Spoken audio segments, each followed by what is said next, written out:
আসসালামু আলাইকুম রহমতুল্লাহ বরকাতুহ।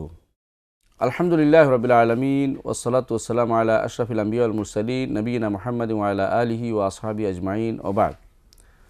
সম্মানিত দর্শকবৃন্দ, আমরা ইমাম আবু জাফর তহাবি রহমতুল্লাহ আলাই রচিত বয়ান ও এতকাদ আহলে সুন্না ওয়াল জামা বা আবু জাফর তহাবির রহমতুল্লাহ আলাইর বিখ্যাত কিতাব আকিদা তহাবিয়া, যা আমাদের সবার কাছে সুপরিচিত, এই গ্রন্থটি নিয়ে আলোচনা করছিলাম। এই গ্রন্থটির তাওহীদুল আসমা সিফাত বা আল্লাহর নাম এবং গুণে তাওহীদ বিষয়ে তিনি বিস্তারিত আলোচনা করেছেন। তিনি বিভিন্ন জায়গাতে এই বিভিন্ন অংশে আলোচনা করে মূলত যে যা বুঝাতে চেয়েছেন যে আল্লাহ তাআলা এবং তার রাসূল সাল্লাল্লাহু আলাইহি সাল্লাম আল্লাহর জন্য যে সমস্ত নাম এবং গুণ সাব্যস্ত করেছেন সেগুলো সাব্যস্ত করতে হবে। তবে কখনো এগুলিকে তাশবিহ করা যাবে না, মানুষের মতো করতে পারবে না বা সৃষ্টিকুলের কারো মতো নির্ধারণ করতে পারবে না। আর দ্বিতীয়টি হচ্ছে কখনও সেগুলিকে অস্বীকার করতে পারবে না। এই দুইটি জিনিস তিনি বলেছেন। তিনি বলেছেন যে যে ব্যক্তি নফি এবং তানজি থেকে মুক্ত করতে পারবে না, সেই ব্যক্তি আল্লাহ তাআলাকে সে এই পথে অর্থাৎ এই তাওহীদুল আসমা ওয়াস সিফাতের পথে সে পথভ্রষ্ট হবে, এটা তিনি বলেছেন। তাহলে বোঝা গেল যে মূল জিনিস হচ্ছে কিছু মানুষ আল্লাহর গুণাগুণগুলো অস্বীকার করছে, আর কিছু মানুষ আল্লাহর গুণাগুণগুলোকে অস্বীকার না করে সাব্যস্ত করছে নিজের মতো করে, নিজে যা বুঝে সেই রকম মনে করতেছে। এই দুইটা জিনিসই নিষিদ্ধ। এই পথে যারা পথভ্রষ্ট হয়েছে তাদের কিছু সন্দেহ রয়েছে। আমরা ইনশাআল্লাহ আজকের দর্শে সেই সন্দেহগুলো আলোচনা করব। এক নম্বর সন্দেহ হচ্ছে যে এটাকে বলা হয় শুবহাতুত তাআদ্দুদ ও তারকিব। এটা হচ্ছে ডবল হয়ে যায়, জমায়েত হয়ে যায় বা বিভিন্ন জিনিস একসাথ হয়ে যায়, এই জিনিসগুলো তাদের মধ্যে কাজ করতেছে। এক নম্বর শর্ত সেটা কি? সেটা হচ্ছে তারা মনে করে এটা যে যদি আমরা আল্লাহর জন্য গুণাগুণ সাব্যস্ত করি তাহলে একটা হয় গুণাগুণ কি আল্লাহর সত্তার বেশি না কম। যদি বেশি হয় তাহলে 2টা হয়ে গেল, 4টা হয়ে গেল, 6টা হয়ে গেল, 8টা হয়ে গেল, 10টা হয়ে গেল, 16টা হয়ে গেল। না না না না, আল্লাহ তাআলা তো এক সত্তা, তো গুণাগুণ বেশি সাব্যস্ত করলে 2টা আলাদা হয়ে গেল। তারা এই জায়গায় ভুল করেছে। সেটা হচ্ছে স্রষ্টার যে সমস্ত গুণাগুণ রয়েছে সেগুলো আলাদা কোনো কিছু নয়। তারা ভুলে গেছে এটা যে গুণাগুণ কোনো ভিন্ন জিনিস হয় না। গুণাগুণ এমন জিনিস নয় যে আলাদা পাওয়া যায়। যেই জিনিসের অস্তিত্ব আছে তার গুণাগুণ আছে এবং গুণাগুণ সাথেই থাকে, ও আলাদা থাকে না। আলাদা মনে করার কারণে তারা সেটাকে মনে করছে যে আলাদা ছিল, আলাদা জিনিস ছিল এক সময়। তারা মনে করছে যে আল্লাহ তাআলা এক সময় হাত ছিল না, পা ছিল না, হাত লাগাইছে, পা লাগাইছে, এই জন্য তারা এগুলো মনে করতেছে। এই জাতীয় জিনিস তো আমরা কখনো বলি না, আহলে সুন্নাত ওয়াল জামাত কখনো বলে না। তিনি যখন আছেন তার সবই গুণাগুণ সহই আছেন। তার গুণাগুণ সত্তার সাথে জড়িত, সেখানে আলাদাভাবে এসে জমা হয়েছে, তারকিব হয়েছে যারা মনে করে থাকে, বা আলাদা আলাদা ছিল পরবর্তী এসে যোগ হয়েছে, এই জাতীয় কথা যারা বলে তারা নিজেরা ভুলের উপর আছে। এই জিনিসটা সবচেয়ে বেশি পথভ্রষ্ট করেছে বিশেষ করে মুতাজিলাদেরকে। মুতাজিলারা মনে করছে যে এইভাবে যদি কোনো ভিন্ন ভিন্ন গুণাগুণ সাব্যস্ত করি তাহলে তো আলাদা আলাদা সত্তা হয়ে গেল। তারা ভুলে গেছে যে গুণাগুণ কখনো সত্তা হয় না, সত্তার সাথে সবসময় গুণাগুণ থাকে। গুণাগুণের নিজস্ব কোনো জায়গা নেই, কোনো কিছুর সাথে হলে সেটা আলাদা, সেটা গুণাগুণ বলে গুণ থাকে, আলাদা কিছুই পাওয়া যায় না। যেমন রহমত কোথায় খুঁজে পাওয়া যাবে? রহমত আলাদা কোনো জায়গা নেই। রহমত হচ্ছে যিনি রহমত করেন, দয়া করেন, তার সাথে সবসময় থাকে। সুতরাং যার হাত আছে সে একই কথা, যে হাত তার ছিল বলেই তিনি এরকম। হাত না থাকলে হাত আইনি জোড়ে দেয়, এটা মানুষ করতে পারে, মানুষ একে অপরের সৃষ্টি করতে পারে। এটা তারপরেও জোড়ে দিলে আপনি জোড়ে দিয়েছেন বলবেন সেটাকে, সেটা তার গুণ হবে না যে আমি জোড়ে দিয়েছি এখন এটা এরকম হয়েছে, এটা আলাদা কথা, এটা বলা হবে। কিন্তু আল্লাহর জন্য এই জাতীয় কোনো কিছু সাব্যস্ত করা যাবে না। আল্লাহ তাআলা তো এটা বলেন নাই যে আমি মোরাক্কাব বা আমি মোরাক্কাব নই, কোনোটাই তিনি বলেন নাই। তার গুণাগুণ তিনি সাব্যস্ত করে গেছেন। সেই হিসাবে এগুলিকে গুণাগুণ তারকিব বলা, বা তিনি বেশি হয়ে গেছেন, নাম এবং গুণকে আলাদা আলাদা 2টা সত্তা সাব্যস্ত করে বেশি হয়ে গেছে, তাওহীদ হতে হলে তো এক হতে হবে, এই জাতীয় জিনিস যারা বলে থাকেন তারা সম্পূর্ণরূপে ভুলের উপর আছেন। এর মধ্যে যারা বিশেষ করে আর একটা গোষ্ঠী এর মধ্যে নিপতিত হয়েছে, আশায়রা মাতুরিদিয়া, তারা মনে করে থাকে যে জুজুল্লাজি লা ইয়াতাজাজ্জা ছিল মূল। জুজুল্লাজি লা ইয়াতাজাজ্জা, আসলে জুজুল্লাজি লা ইয়াতাজাজ্জা কী জিনিস? এমন কোনো জিনিস নাই যা ভাগ করা যায় না। এটা অর্থ তারা মনে করছে যে পৃথিবীতে যে অণু জিনিস আছে যেটা আর ভাগ হয় না, এরকম আল্লাহ তাআলাকে এরকম অণু পরমাণু বানাইছে তারা।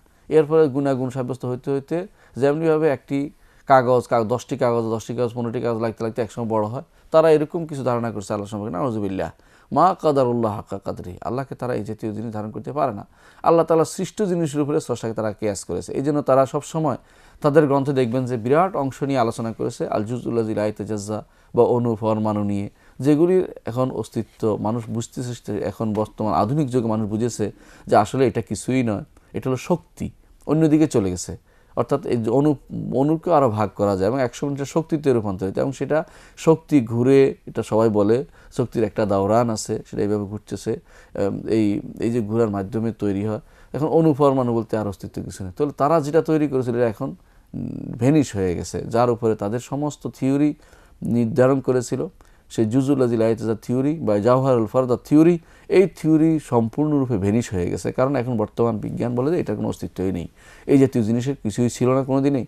বরং শক্তি থেকে এক সময় শক্তি জমা হয়ে এক সময় একটা কিছু তৈরি হয়, এবং সেটা থেকে মানুষের বিভিন্ন জিনিস তৈরি হচ্ছে। এরা দুইটা ভুল করেছে। একটি হচ্ছে এর উপরে কেয়াস করে আল্লাহ তাআলার গুণগুলিকে অস্বীকার করেছে, যে গুণ তো পরে এসে যোগ হয়েছে, তাহলে আগে ছিল না, তাহলে এটা হবে না, আল্লাহর গুণ কাদিম হইতে হবে, প্রাচীন হইতে হবে, প্রাচীন হলে গ্রহণ করা যাবে না, হলে গ্রহণ করা যাবে না, এই জাতীয় কথা। এই একটা ভুল করেছে। দ্বিতীয় ভুল করেছে যে এইগুলিকে মানুষের সৃষ্টির ক্ষেত্রে তারা মনে করেছে যে মানুষ জুজুল্লাযী লা ইয়াতাজাজ্জা শুরু হয়েছে, অর্থাৎ তার একটা ছোট্ট একটা অণু ছিল, অণু দিয়ে বাড়তে বাড়তে এটা হয়েছে। এটা আল্লাহ তাআলা কখনো বলেন নাই। আদম আলাইহিস সালামকে আল্লাহ তাআলা সৃষ্টি করেছেন, তিনি মাটি থেকে সৃষ্টি করেছেন, মাটির অণু বলেন নাই, সেটাকে সরাসরি সৃষ্টি করেছেন। বিভিন্ন হাদিস দ্বারা দেখা যায় তিনি সৃষ্টি করেছেন, অবয়ব দিয়ে সৃষ্টি করেছেন। হাদিসে বলেছেন খালাকাল্লাহু আদম আলা সূরাতিহি ওয়া তুলহু 60 যিরান, 60 হাত আদমকে আল্লাহ তাআলা সৃষ্টি করেছেন, অনুপরমাণু দিয়ে সৃষ্টি করেন নাই। তাহলে কি থেকে বোঝা যাচ্ছে যে সৃষ্টি যখন আল্লাহ তাআলা করেন, তিনি সেটা অণুর দিকে তাকিয়ে সৃষ্টি করেন না। অণু থাকে, তার সৃষ্টির ভিতরে অণু একটা সৃষ্টি নিঃসন্দেহে, কিন্তু অণুর উপরে মানুষ সব কিছু অণু থেকে আসছে এটা বলার যেমন সুযোগ নাই, তেমনিভাবে অণুর উপরে স্রষ্টাকে গ্যাস করা যে তিনি এরকম অণু যেমন একটা ছোট্ট জিনিস থাকে তার সাথে অন্য যোগ হয়, তেমনিভাবে আল্লাহ তাআলার মাহিয়তের সাথে এরপরে এসে জাওহারের সাথে আরদ আসছে, অর্থাৎ তার মূল সত্তার সাথে গুণাগুণ যোগ হয়েছে। এই জাতীয় জিনিস আপনি ধারণা করছেন, হে গবেষক, আপনি ভুল করছেন। আল্লাহ তাআলা সম্পর্কে আপনি এই ধারণাগুলি কেন নির্ধারণ করছেন? আল্লাহ তাআলা নিজে বলেননি, তার রাসূলও বলেননি। আপনি গ্রিক দর্শনদের উপর ভিত্তি করে, ডেমোক্রেটসের নীতির উপর ভিত্তি করে আপনি এটাকে আল্লাহ এবং তার রাসূলের উপর চালিয়ে দিচ্ছেন। আপনি গুনার কাজ করতেছেন, এটা করা যাবে না। এই জন্য এই যারা শুবহাতুত তাআদ্দুদ ওয়াত তারকিব যেটাকে বলা হয়, যে বিভিন্নখানে সন্দেহ, যে সংযোগ হচ্ছে, আলাদা হচ্ছে, সংযোগ হচ্ছে, আলাদা হচ্ছে, আলাদা হয়ে যাচ্ছে, সত্তা হয়ে যাচ্ছে, এই জাতীয় চিন্তা করে যারা আল্লাহর নাম এবং গুণকে অস্বীকার করছেন, তারা সম্পূর্ণরূপে ভুলের উপর আছেন। এর অস্তিত্ব আসলে কখনো ছিলও না, সম্পূর্ণরূপে ভুলের উপর প্রতিষ্ঠিত হয়ে আপনি সেটা বলেছেন। হ্যাঁ, কিছু জিনিস যদি আল্লাহর নাম এবং গুণকে আপনি বলেন যে নাম এবং গুণ আলাদা, তো সেটা তো একটা তারকিব হয়েছে না। এই তারকিব অস্বীকার করতে পারবেন না, এটা সব সময় থাকবে। নামের সাথে অর্থাৎ সত্তার সাথে গুণ থাকবেই, সত্তার সাথে গুণ থাকবেই। সত্তা এমন কোনো সত্তা নাই যার কোনো না কোনো গুণ নাই, কোনো না কোনো গুণ থাকতেই হবে সে সত্তার। সুতরাং সেটা এই জাতীয় জিনিসকে যদি কেন আপনি অস্বীকার করেন, তাহলে কোরআন এবং সুন্নাহকে অস্বীকার করা হয়। এবং এই জাতীয় জিনিস আল্লাহ অস্বীকার করেন নাই, আল্লাহ তার রাসূলও অস্বীকার করেন না। বলেন নাই যে আমি জাওহার, আমি ফারদ, এটা আমি আরদ নয়, ফারদ নয়, এটা মানুষ বানিয়েছে। বিভিন্ন সময় মানুষ এগুলি বানিয়ে বলে, কিন্তু আল্লাহ এবং তার রাসূল কখনো এই জাতীয় গুণাগুণ, এই জাতীয় কথা তিনি বলেন নাই যে জাওহারুল ফারদ বা জাওহার আরদ বা এই জাতীয় বা তারকিব বা তাআদ্দুদ, এই জাতীয় শব্দগুলি আল্লাহ বলেন না, রাসূলও বলেন নাই। নিজেরা একটা কিছু ধারণা করে যদি কেউ বলে থাকে, তাহলে সেটা তার নিজের ভুলের সাথে সংশ্লিষ্ট। নিজের ভুলের জন্য আল্লাহর আয়াতকে অথবা রাসূলের কোন হাদিসকে সেটার উপরে কোনো রকমই সাব্যস্ত করা যাবে না। দ্বিতীয় যে ভুলটি করে থাকেন অনেকেই, সেটা হচ্ছে, সেটাকে বলা হয় শুবহাতুত তাশবিহ ওয়াত তাজসিম, যে মত হয়ে গেল, শরীর হয়ে গেল। কেউ মনে করে থাকেন মত হয়ে গেল, কারো অমুকের মতো হয়ে গেল, বা সৃষ্টির কারো মতো হয়ে গেল, তাহলে কারো শরীরের মতো শরীর হয়ে গেল। এই জাতীয় জিনিসগুলো অনেকে বলে থাকেন। আল্লাহর নাম এবং গুণ অস্বীকার করতে গিয়ে কেউ বলেন যে সেটা তো শরীর হয়ে যায়। আপনি শরীর কেন মনে করছেন? শরীর বলতে আপনি যেটা বুঝছেন সেটা তো ঠিক নয়। আমাদের ইমাম বলতেছেন ওলা শাইয়া মিসলুহু, তার মতো কোনো কিছু নেই। মতো বলেছেন, মাসাল বলেছে, শাবাহ না, মতো কোনো কিছু, সার্বিকভাবে কোনো কিছু একরকম হওয়াকে বলা হয় মতো। কিন্তু কোনো কিছুর অস্তিত্ব আছে আল্লাহর, আপনারও অস্তিত্ব আছে। আপনি এমন বলবেন যে আর তাহলে আমার অস্তিত্ব নাই বা আল্লাহর অস্তিত্ব নেই, একটা বলবেন, বলে আপনি এখন বিপদে পড়ে যাবেন। কি আল্লাহর অস্তিত্ব বলবেন, যদি বলেন যে আমার অস্তিত্ব আছে আল্লাহর অস্তিত্ব নাই, তখন বলল তাহলে তো আপনি নাস্তিক। আর যদি বলেন যে আমি আল্লাহর অস্তিত্বের ভিতরে আসি, তাহলে আপনি হয়ে যাবেন সর্বেশ্বরবাদী এবং তথাকথিত ইবনে হুদ, ইবনে সাবঈন, ইবনে আরবি এবং এদের মতের মতো কথা বললেন। তাহলে আপনাকে স্বীকার করতেই হবে আল্লাহর অস্তিত্ব আলাদা, আপনার অস্তিত্ব আলাদা। অস্তিত্ব নামটা মিলার কারণে আপনি বলবেন না যে আমার যেহেতু শরীর আছে আল্লাহ সেরকম একটা আল্লাহর শরীর বলতেছি আমি। আল্লাহ বলেন নাই, আল্লাহ বলেন নাই যে আমার জিসিম, আপনি এই শব্দটি ব্যবহার করবেন না। আল্লাহ বলেন নাই যে যে এই গুণাগুণ সাব্যস্ত করতে গেলে আমার মতো হয়ে যায়, আল্লাহ এটা বলেননি। আল্লাহ নিজে গুণ সাব্যস্ত করেছেন, আবার তিনি তার মতো জিনিসটাকে নিষেধ করেছেন, লাইসা কামিসলিহি শাইউন ওয়া হুয়াস সামিউল বাসির। তাহলে আমাকে অবশ্যই এই জায়গায় আসতে হবে যে লা ইউশবিহুল আনাম, যে মানুষের মতো নন তিনি, মানুষের মতো নন তিনি, অর্থাৎ তিনি অবশ্যই সত্তা আছেন, তাঁর গুণ আছে, কিন্তু কোনো মানুষের মতো নন এবং কারো মতো তিনি নন। তিনি মানুষের সামঞ্জস্য বিধান করেন না, কোনোভাবেই নয়। তো নামে মিল থাকবে কিন্তু ধরনে মিল থাকবে না। অর্থ একই রকম, ইউহাদ্দিরুকুমুল্লাহু নাফসাহু, নিজের সত্তার ভয় দেখাচ্ছেন আল্লাহ তোমাদেরকে। কোরআন কারীমে আল্লাহ বলেছেন, নফস সাব্যস্ত করেছেন, আবার আমার জন্য নফস সাব্যস্ত করেছেন যে ফাইন আল্লাহ তাআলা বলেছেন নাফসান মিনহু ফাকুলু হানিয়া মারিয়া, যে তোমাদের কেউ যদি কোনো নফস তিবনা লাকুম আন শাইইন নাফসান ফাকুলু হানিয়া মারিয়া, মহিলারা যদি কোনো অন্তর থেকে তাদের আত্মা থেকে সত্তাগতভাবে কোনো কিছু তোমাদেরকে দিয়ে দেয়, সেটা তোমরা খাইতে পারো, অর্থাৎ তাদের সম্পদ যদি তোমাদেরকে তোমরা নিতে পারো, এটা বলেছেন। সেখানেও নফস ব্যবহার করেছেন, মানুষের জন্য নফস ব্যবহার করেছেন আল্লাহ তাআলা। তো কিন্তু আল্লাহ নিজের জন্য নফস ব্যবহার করেছেন। তাহলে নফস আল্লাহর জন্য বলা যাবে যে আল্লাহ তাআলা নফস রয়েছে, সেটা আল্লাহ তাআলা নিজে সাব্যস্ত করেছেন যেহেতু। কিন্তু এর অর্থ এই নয় যে তার নফস এবং আমার নফস একই রকম, নাউজুবিল্লাহ, এটা আমরা সাব্যস্ত করা যাবে না। কিন্তু কোরআনকে অস্বীকার করা যাবে না। হ্যাঁ, নফস রয়েছে, অর্থও সাব্যস্ত করবেন, ধরনকে অস্বীকার করবেন। ধরন জানি না, কোনো ধরন আছে কিন্তু সেই ধরন আমাদের জানা নেই। এটাই হচ্ছে দ্বিতীয় সন্দেহের উত্তর, যে কখনো আল্লাহ তাআলার জন্য এটা বলা যাবে না যে তার নাম এবং গুণ সাব্যস্ত করলে তাকে তো মানুষের মতো করতে হয় অথবা তাকে তো শরীর বানিয়ে ফেলতে হয়। এই জাতীয় দুটি শব্দ আমরা কখনো আল্লাহর জন্য ব্যবহার করব না। আল্লাহর জন্য দুটি শব্দ, যে আল্লাহ তাআলা জিসিম বা আল্লাহ তাআলা মানুষের মতো, দুইটা শব্দই কোনোটাই আমরা আল্লাহ তাআলার জন্য নির্ধারণ করব না। তৃতীয় যে ভুলটি করে থাকে, যারা তৃতীয় যে ভুলটি করে থাকে, তারা হচ্ছে আল্লাহ তাআলাকে কখনো কখনো তারা যে তাসবিহ এবং তাজসিম যেমন নিষিদ্ধ, তেমনি তারা বলে থাকে যে আল্লাহ তাআলার জন্য যদি আমরা সাব্যস্ত এই কোরআন এবং সুন্নাহ যা এসেছে সেগুলি সাব্যস্ত করব না, তখন তারা বলে যে হ্যাঁ, কোরআনে তো আসছে যে আল্লাহ তাআলা লাইসা কামিসলিহি শাইউন ওয়া হুয়াস সামিউল বাসির, তার মতো কোনো কিছু নাই। আবার কোরআনে আসছে ইদুল্লাহি ফাওকা আইদিহিম, আল্লাহর হাত। তখন বলে যে না, আল্লাহ তাআলার জন্য যেহেতু আমি সাব্যস্ত করতে পারছি না, তার কি তারা বলে, বিশেষ করে যারা আল্লাহ তাআলার নাম এবং গুণকে অস্বীকার করে, তারা বলে যে আমরা যেহেতু আল্লাহ তাআলার নাম এবং গুণ সাব্যস্ত করতে পারছি না, আল্লাহ তাআলার জন্য যেহেতু আমরা সাব্যস্ত করতে পারছি না যে তার শরীর আছে, তাদের মতে এটা, যে তারা আল্লাহ তাআলার জন্য নাম গুণ সাব্যস্ত করে না। কারণ প্রথম সন্দেহ হয় যে এটা তো ইয়া হয়ে গেছে, আল্লাহ তাআলার শরীর সাব্যস্ত হয়ে যায় না, নামগুণ সাব্যস্ত করব না। তো এই জাতীয় যারা তারকিব তাআদ্দুদ প্রথমে বলছে যে তারকিব হয়ে যায়, আমরা সেই জন্য করছি না। আবার বলে যে কেউ বলে যে না, আমরা আল্লাহ তার শরীর সাব্যস্ত সেজন্য করছি না। তখন বলে তাহলে আয়াতগুলি কি করবেন আপনি? তখন তাদেরকে জিজ্ঞাসা করা হয় যে কোরআনের আয়াত এবং রাসূলুল্লাহ সাল্লাল্লাহু আলাইহি ওয়াসাল্লাম হাদিসগুলিকে আপনারা কীভাবে তাহলে ব্যাখ্যা কী করবেন তাহলে? তখন তারা তৃতীয় একটি অপনীতির আশ্রয় নেয়, সেটা হচ্ছে তারা বলে থাকে যে আমরা এখন অপব্যাখ্যা করব, তাউইল করব। এই জন্য তাদের কেউ বলেছিল কুল্লুমা আও হামাত তাশবিহা আউল আও ফাওয়েদ ও রুম তানজিহা, কোনো কিছুর ব্যাপারে যদি তোমার মনে হয় যে এটা আল্লাহ তাআলার মতো হয়ে আল্লাহ তাআলার কোনো ধরন, আল্লাহ তাআলার তাশবিহ সাথে আল্লাহর সাথে সামঞ্জস্যপূর্ণ হয়ে যাচ্ছে বা কোনো কিছু এই জাতীয়, অর্থাৎ সিফাতগুলি তার উদ্দেশ্য, তখন তোমরা কি করবে? আউল, তাউইলকে অপব্যাখ্যা করব, ওয়াফাউদ, অথবা বলো যে তাফউইদ, যে আমরা জানি না কিছু, অর্থ এগুলি কিছুই জানি না, ওয়া রুম তানজিহা, আল্লাহকে তোমরা এভাবে পবিত্র করে দাও। এটা ভুল কথা, সম্পূর্ণ ভুল কথা।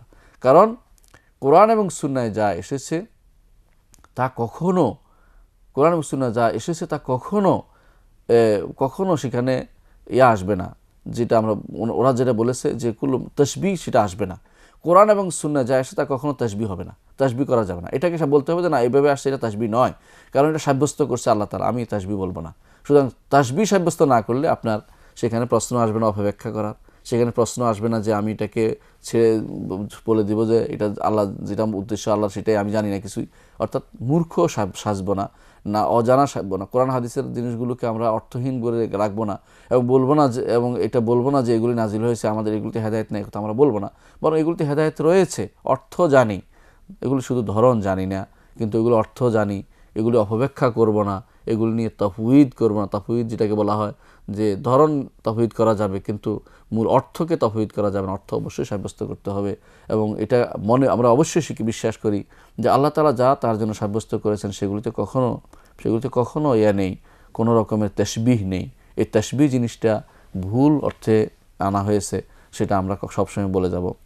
চতুর্থ যে সন্দেহ তারা সবসময় ঘুরে থাকে সেটা হচ্ছে যে এই যে কোরআন এবং সুন্নাহ আল্লাহর যে নাম এবং গুণগুলি এসেছে সেগুলিকে তারা কেউ ভিন্ন অর্থ প্রকাশ করে। তারা মনে করে থাকে যে এইগুলোকে কখনো আল্লাহর জন্য সাব্যস্ত করা যাবে না, গেলে তারা সেগুলিকে অপব্যাখ্যা করে ভিন্ন অর্থ নিয়ে থাকে। তারা বলে যে এগুলো যদি সাব্যস্ত করি তাহলে আল্লাহ তাআলা তো মানুষের মতো হয়ে যায়, আর মানুষের মতো হওয়া থেকে আল্লাহ তাআলাকে মুক্ত করতে হবে, সুতরাং এগুলিকে আমরা অর্থহীন করে দিব। অর্থহীন অর্থ যে সেগুলিকে বলবো যে অর্থ নাই। এটা মুতাজিলারা সেই পথ অবলম্বন করেছে। আর আশায়রারা আর মাতুরিদি অবলম্বন করেছে দ্বিতীয় মতটি, সেটা হচ্ছে যে হ্যাঁ এগুলিকে অর্থ করবো তো অপব্যাখ্যা করব, আমরা ভিন্ন একটা অর্থ নিয়ে যাব, দূরবর্তী কোনো একটা অর্থ নেব। আপনাকে দূরবর্তী অর্থ নেওয়ার কে দায়িত্ব দিয়েছে? আর তোমরা তো অস্বীকার করেছো হে মুতাজিলা, তোমাদেরকে এই দায়িত্ব কে দিয়েছে? আল্লাহ বলছে কোরআন নাজিল করেছে হেদায়েতের জন্য, তোমরা সেটাকে অস্বীকার করছো। তাহলে বোঝা গেল তোমরা এই দুই জায়গাতেই ভুল করছো। চতুর্থ যে জিনিসটা করে থাকে অনেকেই, যে আল্লাহ তাআলার কিছু গুণ আছে যেগুলোকে আফআল আমরা বলেছি, বিভিন্ন সময় আমরা আলোচনায় বলেছিলাম যে আফআল আল্লাহ তাআলার কিছু কর্মকাণ্ড রয়েছে, সে আফআলগুলোকে আল্লাহর সাথে সংশ্লিষ্ট হওয়া তারা মনে করে জায়েজ নেই। তারা বলে যে আল্লাহর কর্ম আল্লাহর সাথে থাকবে কি করে, নাউজুবিল্লাহ। মানে আল্লাহ, তাদের সমস্যা হচ্ছে এটা, তারা মনে করছে যে আল্লাহর সাথে কোনো কর্মকাণ্ড হতে পারে না, আল্লাহ কোনো কাজ করতে পারে না। তো আল্লাহ তাআলা কিছু না, আল্লাহ তাআলা কাজ করলে মানুষের কাজ করে সমান হয়ে গেছে, না, এটা হতে পারে না। এই জন্য আল্লাহ তারা অস্বীকার করেছে আল্লাহ তাআলা কাজ করে না। আল্লাহ তাআলা যদি সৃষ্টি না করে তাহলে কেমনে হলো, আমরা সৃষ্টি হলাম কি করে? তাহলে আল্লাহ তাআলা যে কাজ করছে, আল্লাহ তাআলা কিছু করেন, কর্মকাণ্ড আল্লাহ তাআলা আছে, এটাকে তারা অস্বীকার করছে। কারণ তারা মনে করে যে কর্মকাণ্ড কখনো দুই সময় বাকি থাকে না। অর্থাৎ কর্মকাণ্ড এক সময় আছে, এই সময় আছে, আরেক যে কোনো কাজ এক সময় আছে আর সময় থাকবে না। আল্লাহ তাআলা যে কর্মকাণ্ড করে তারা সবসময় করে যেতে হবে, সেটা তাদের ধারণা হচ্ছে এটা, যে আল্লাহ তাআলা যেমন বলেছেন ইয়া মুসা, তিনি এখনও বলে যাচ্ছেন, অথবা তিনি আগেও বলে যাচ্ছেন, না, এটা ভুল। আল্লাহ তাআলা যখন ইচ্ছা তখন তিনি কথা বলেন, তিনি যখন ইচ্ছা তখন তিনি কাজ করেন। ইয়াখলুকু মা ইয়াশা, যখন ইচ্ছা তখন তিনি সৃষ্টি করেন। সুতরাং এটাকে বলবো না এটা যে আল্লাহ তাআলার সাথে এই কর্মকাণ্ড জড়িত হলে আল্লাহ তাআলা তো বেশি হয়ে গেলেন, অথবা আল্লাহ তাআলা কমে গেল, অথবা এই জাতীয় শব্দ যারা বলে থাকে তারা ভুল বলছে, এটা আমরা বলবো। তো পঞ্চম যে সমস্যা তারা ভোগে সেটা হচ্ছে তারা মনে করে থাকে কেউ যে আল্লাহ তাআলা যদি কর্মকাণ্ডই থাকে, তিনি কি সব সময় কাজ করছেন না, আগে করেছেন এখন করেন না, বা ভবিষ্যতে করবেন, এরকম কিনা।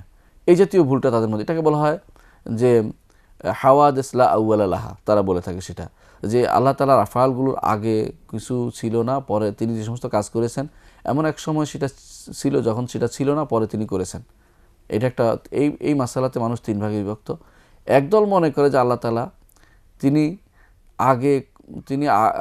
সৃষ্টি এক সময় তিনি কাজ করেননি, পরে তিনি কাজ করেছেন, কিছু কর্মকাণ্ড তিনি সৃষ্টি করেছেন বা কিছু করেছেন। আরেক সময় আরেক দল বলে যে না, তিনি আগেও করেননি, পরেও করবেন, এখন করছেন। আরেক দল বলে যে না, তিনি কখনোই কিছু করেননি। বিশুদ্ধ মত হচ্ছে এটা, আল্লাহ তাআলা তিনি সবসময় ফাআলুল লিমা ইউরিদ, যখন যা ইচ্ছা তা তিনি করেছেন। তিনি আগেও করেছেন, এখনও করছেন, ভবিষ্যতেও করবেন। তিনি স্রষ্টা, সবসময় তিনি ফাইল, সবসময় তিনি করেছেন। এই জন্য হাওয়াদিস নাম দেওয়া যাবে না, এগুলোকে আল্লাহ তাআলার কর্মকাণ্ডকে হাওয়াদিস নাম না দিয়ে বলতে হবে যে আল্লাহ তাআলা আগেও করেছেন, এখনও করছেন, ভবিষ্যতেও করবেন। এবং মানুষ সৃষ্টির আগে আল্লাহ তাআলা আসমান জমিন সৃষ্টি করেছেন, জিন সৃষ্টি করেছেন, এর আগে তিনি এর আগে আরশ সৃষ্টি করেছেন। তো এর আগে কি করেছেন সেটা আমাদের জানার নেই, কিন্তু তিনি সব সময় কিছু না কিছু করেছেন। সুতরাং মনে রাখতে হবে যে আল্লাহ তাআলা সৃষ্টি করেছেন, আল্লাহ তাআলা সৃষ্টি করবেন এবং সৃষ্টি করছেন, এটাই হলো মূল কথা। এখানে কোনো সময় হাওয়াদিস নাম দিয়ে আল্লাহর সাথে ঘটনা ঘটে গেছে, আল্লাহ এই ঘটনা কেন ঘটালেন, এই জাতীয় আপনার মাথার ভিতরে যত সন্দেহ আসে এগুলো দূর করে দিয়ে আল্লাহ তাআলার জন্য সঠিকভাবে সাব্যস্ত করবেন এটাই, যে তিনি সব সময় ফাআলুল লিমা ইউরিদ, যা তিনি ইচ্ছা তা তিনি করেছেন এবং যা তার ইচ্ছা তা তিনি করে চলেছেন এবং তার ইচ্ছা তা তিনি করবেন। এতে কোনো দিন বন্ধ হবে না। আল্লাহ তাআলার কর্মকাণ্ড কখনো বন্ধ ছিল না। আমরা এটা যদি বুঝতে পারি তাহলে অবশ্যই এই সন্দেহগুলি দূরীভূত হবে এবং আমরা আল্লাহর নাম এবং গুণের ব্যাপারে সঠিক সিদ্ধান্তে আসতে পারবো যে আল্লাহ তাআলার নাম এবং গুণগুলোকে কোরআন সুন্নাহ যা আসছে সব সাব্যস্ত করব। তবে অনেক যেগুলি জানি না, ধরন নির্ধারণ করতে পারবো না, ধরন নির্ধারণ করব না, অর্থ সাব্যস্ত করব। সেটাই হচ্ছে নাম এবং গুণের ব্যাপারে আমাদের কিছু আলোচনা। আল্লাহ আমাদের তৌফিক দান করুন এবং দিন সম্পর্কে বুঝার সঠিক জ্ঞান দান করুন। ওয়া আখিরু দাওয়ানা আলহামদুলিল্লাহি রাব্বিল আলামিন। আসসালামু আলাইকুম ওয়া রাহমাতুল্লাহি ওয়া বারাকাতুহু।